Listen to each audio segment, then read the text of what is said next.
తిరుపతి లడ్డూలో జంతు కొవ్వు కలవలేదని చెప్పి సుప్రీంకోర్టు సిట్ ఇచ్చింది అనమాట, క్లియర్ చిట్.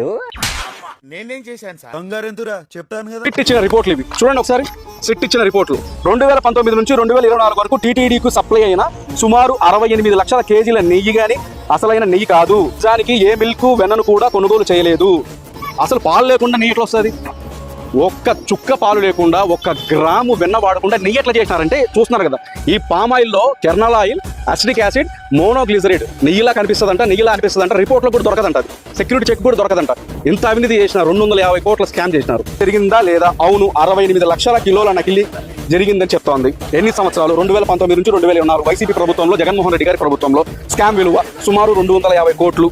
అక్యూజ్డ్ లిస్ట్ లో చూడండి, Chinnappanna personal assistant former TTD chairman YV Subbareddy. ఇదంతా చెప్పకుండా యానిమల్ ఫ్యాట్ కలవలేదంట. యానిమల్ ఫ్యాట్ కలవలేదు కాదు స్వామి, అసలు నెయ్యే సరఫరా చేయాల. ఇప్పుడు ఎక్కడ కొట్టాలరా నిన్ను?